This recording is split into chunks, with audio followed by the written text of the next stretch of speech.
Vamos estabelecer contato pela linha internacional com o vice-diretor da Organização Pan-Americana de Saúde, a OPAS, Jarbas Barbosa. Dr. Jarbas, muito bom dia, obrigado por atender a reportagem da Rádio Bandeirantes. A primeira pergunta para o senhor: em que momento se pode falar em uma flexibilização, um relaxamento do isolamento social? Bom dia. O relaxamento do distanciamento social, ele deve ser pensado com algumas condições. A primeira dela é que se tenha segurança de que a transmissão está controlada. Ou seja, numa cidade onde você não tem casos e você tem testes disponíveis, ou seja, você está testando os casos suspeitos. Porque muitas vezes você não tem casos porque, na verdade, você não tem condições de testar para descobrir. Então, o primeiro critério é esse, tem que estar controlado. Segundo, tem que planejar o relaxamento das atividades de uma forma cuidadosa, por essencialidade dos serviços, ou seja, o que é mais importante primeiro, se recomenda que se tome 2 semanas entre cada fase do relaxamento, de maneira que você possa avaliar o impacto. Se você passa a perceber um crescimento do número de casos, uma maior ocupação de leitos de UTI, por exemplo, de respiradores mecânicos, aquilo pode acender um sinal de alerta para você adiar um pouco a segunda fase, até você ter condições de controlar de novo a doença. Então, o critério é esse, é o controle da doença, saber que ela já passou não só o pico, mas que ela já se encontra sem transmissão, e ter um planejamento para que essa volta seja cuidadosa e não provoque uma segunda ou terceira onda, o que é absolutamente possível de ocorrer. Agora, doutor Jarbas, aqui no Brasil nós estamos assistindo, nesses últimos dias, uma escalada no número de mortos e de pessoas contaminadas, né? Nós estamos entrando aqui naquele período entre a 7ª e a 8ª semana, desde que foi diagnosticado o primeiro caso, que é tido como o momento mais crítico da pandemia em um país. É isso mesmo ou nós estamos fazendo alguma coisa aqui que não é muito certo? Ou nós estamos cumprindo aquela trajetória já mais ou menos esperada? Não, é isso mesmo. O Brasil está tendo uma curva, e não só o Brasil, eu diria na América Latina toda, nós estamos vendo nesse momento um crescimento importante do número de casos, né? Isso se explica porque a transmissão na América Latina e no Brasil começou depois, né? Depois da Europa, e a Europa começou depois da China. Então, é como se a gente tivesse hoje na América Latina, no Brasil, no Peru, no Equador, na Colômbia, vivendo aquilo que a Europa viveu há 3 semanas atrás, há 4 semanas atrás. Por isso é muito importante observar bem esse crescimento. Claro que um país do tamanho do Brasil, a realidade é diferente em cada estado, né? Nós estamos tendo, pelos dados do Ministério da Saúde, um crescimento muito grande em estados como São Paulo, como Rio, como Amazonas, Ceará, Pernambuco. Então, há que observar bem, porque nesse momento de crescimento, o principal objetivo é salvar vidas. E salvar vidas significa dizer que não se deve deixar que o número de pessoas com quadro grave que vão precisar de UTI e de respirador mecânico seja maior do que a disponibilidade, porque aí nós podemos ter um problema. O grande objetivo do distanciamento social é esse, é fazer com que a capacidade dos leitos de UTI, dos respiradores, não seja superada, e pessoas vão morrer porque não terem acesso a esses equipamentos, a essas instalações. Dr. Jarbas Barbosa, aqui é o Cláudio Humberto, tudo bem? Muito bom dia. Eu queria saber o seguinte, bom dia, já pelo 2º dia consecutivo, o presidente dos Estados Unidos aponta o dedo para o Brasil, viu que coisa horrorosa está acontecendo no Brasil. Nos Estados Unidos tem 11 vezes mais mortos do que nos Estados Unidos, só Nova York tem quase 4 vezes mais mortos do que o Brasil inteiro. Eles estão vendo coisas que nós não conseguimos ver, ou eles estão, digamos assim, tentando desviar o foco para a tragédia que ocorre nos Estados Unidos? Infelizmente, nessa pandemia, muitas vezes há esses movimentos políticos, né? coisa que não deveria ocorrer. O risco é global. Não há nenhum país protegido. Todo país que começou a ter uma transmissão comunitária e não tomou as medidas de distanciamento no momento adequado, observou essa explosão de casos. Aqui mesmo nos Estados Unidos a gente vê uma situação diferente, né? Em Nova York houve essa explosão de casos, uma situação dramática, né? Um número de mortes, como você diz, mais de 22 mil mortes já registradas na cidade de Nova York, enquanto que outros estados americanos, como tomaram medidas de distanciamento social no começo da transmissão comunitária, isso não ocorreu. Né? Mas, efetivamente, não tem sentido de apontar dedo para ninguém. O Brasil está tendo o mesmo comportamento de outros países da América Latina. É o momento agora de aceleração da transmissão nesses locais. As medidas de distanciamento social que o Brasil adotou seguramente têm contribuído para reduzir o impacto, mas não se pode baixar a guarda, porque no momento atual é preciso ter muito cuidado por essa característica que eu falei. Quando a gente olha os últimos dias, a cada dia você sente que há um crescimento, não há uma explosão, mas há um crescimento sustentado dos casos. Doutor Jarbas, eu queria que o senhor contasse para a gente quais são as certezas já que existem a respeito do coronavírus. É uma pergunta quase que básica, mas é que a confusão é diária, não é? Eu estou falando isso para o senhor porque, por exemplo, nós temos recentemente notícias sobre a possibilidade de transmissão do coronavírus também pelo ar em ambientes fechados. Há a dúvida a respeito da imunidade. A pessoa que já teve não vai mesmo pegar de novo ou pode pegar? A pessoa que já teve vai continuar transmitindo ou termina a transmissão? Tem tantas dúvidas, doutor Jarbas, e é claro que no momento em que está todo mundo pesquisando, isso é normal que aconteça. Mas o que já se sabe 100% a respeito do coronavírus? Bom, essa é uma boa pergunta. Deixa eu tomar esses dois exemplos que você falou. Primeiro, a transmissão. Né? A transmissão, claro, houve uma pesquisa recente que buscou no ar, perto de hospitais, em locais que você tinha muito paciente, detectou o vírus. Mas uma coisa é você detectar o vírus e a outra é você ter capacidade de transmissão por aquela maneira. O que é que a gente tem certeza que tem transmissão?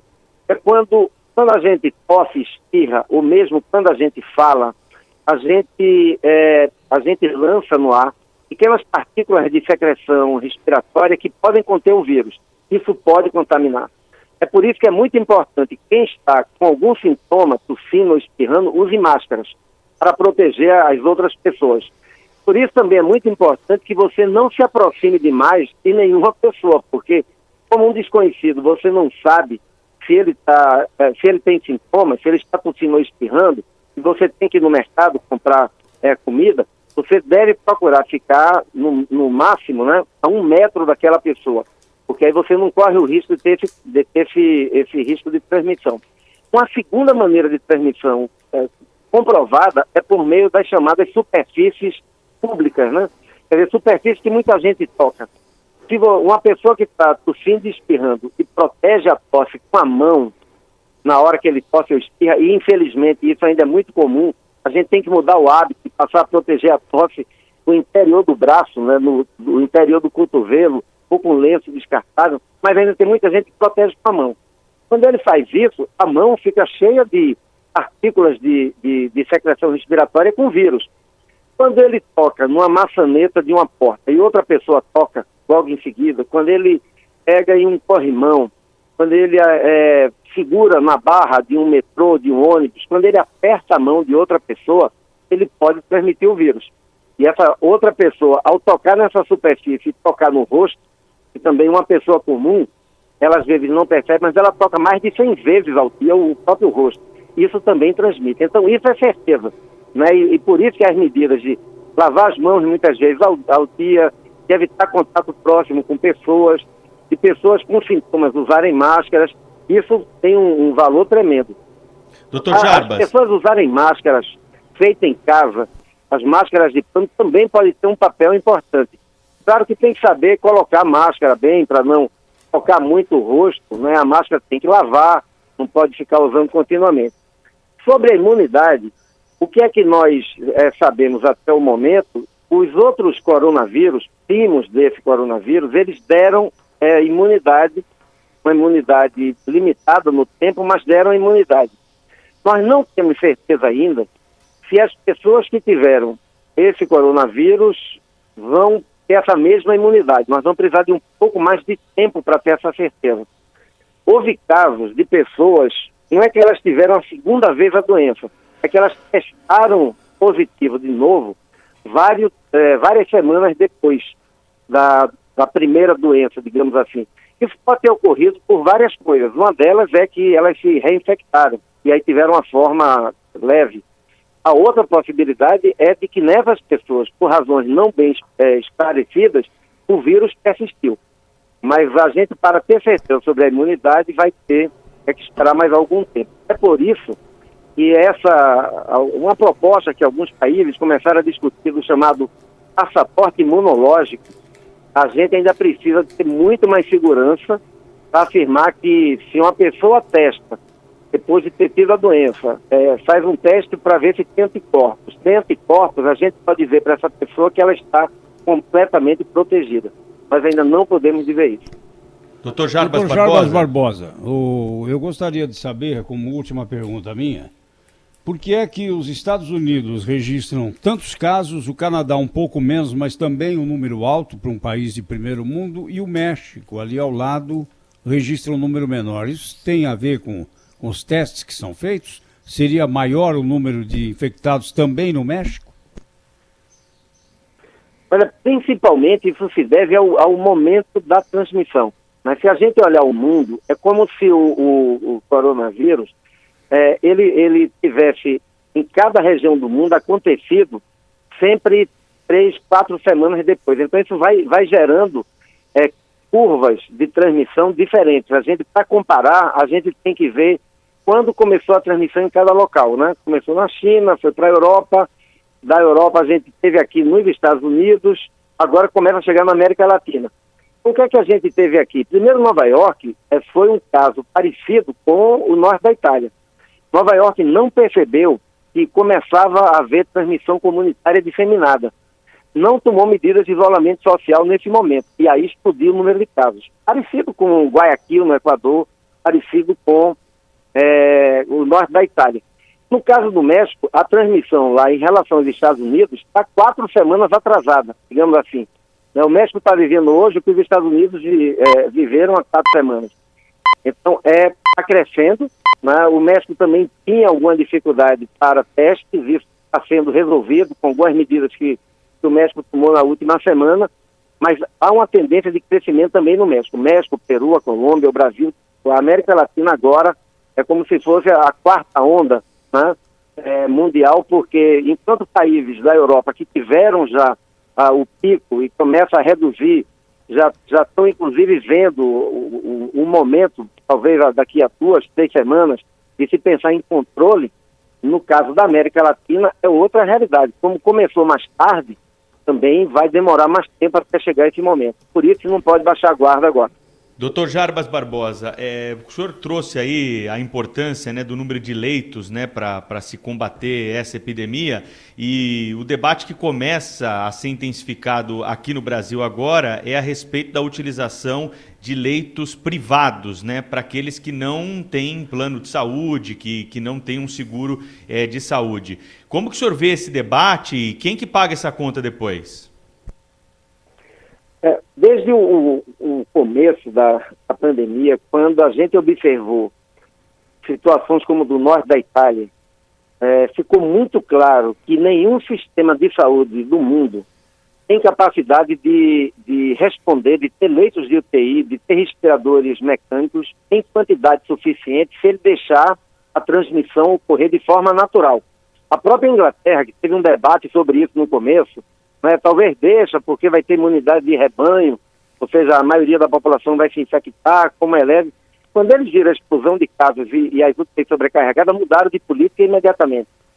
No caso da América Latina, os sistemas de saúde são fragmentados, né? Você tem um sistema público, no caso do Brasil, um sistema privado. Nos outros países tem um sistema público, um sistema da Previdência e um sistema privado. Nós temos recomendado aos países que eles têm que buscar maneiras.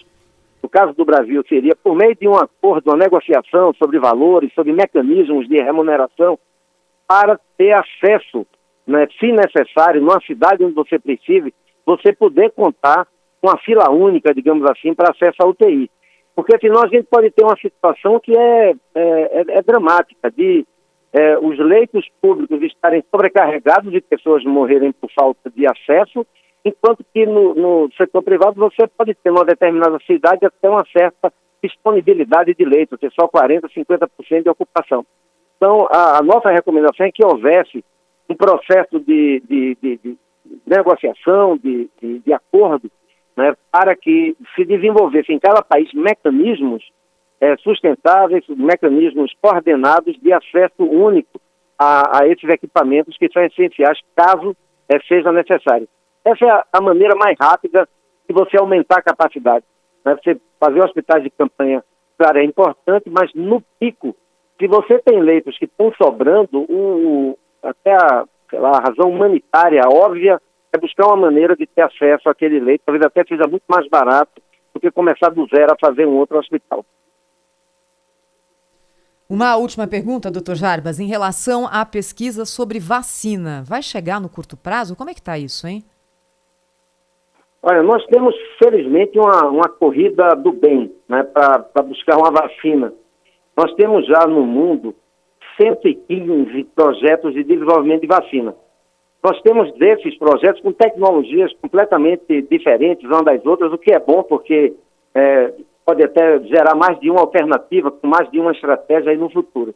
Nós temos já 15 vacinas que começaram os testes em pessoas.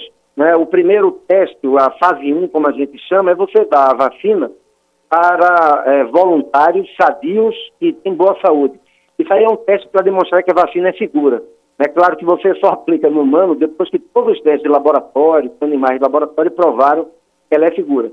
A partir dessa primeira fase, que é para determinar a segurança, se passa para a fase 2 e 3, que você confirma a segurança e aí começa a verificar a efetividade. Ver a produção de anticorpos, se esses anticorpos realmente protegem, até chegar à fase final e você poder aprovar a vacina. Tem algumas vacinas já nessa fase, a OMS vai lançar aí nos próximos dias um estudo, né, um solidário, global, exatamente para que a gente possa ter um número grande de pessoas participando de estudos, o que encurta o período de tempo deles. Né? Se você precisa de 30 mil pessoas num estudo, para ter isso num país só demora, mas se 30 países do mundo se associam nesse mesmo estudo, a gente pode ter isso num tempo muito curto. Então, há algumas pessoas que acham ser possível termos ainda esse ano uma vacina disponível. Coisa que se cada grupo de pesquisa, cada empresa fizer sozinha, levaria pelo menos 1 ano a 18 meses. Bem, eu queria agradecer muito a atenção do Dr. Jarbas Barbosa, médico, vice-diretor da OPAS, Organização Pan-Americana de Saúde, que falou ao vivo com a gente aqui, direto de Washington. Obrigada, Dr. Jarbas. Até a próxima. Eu que agradeço a Band. Até a próxima.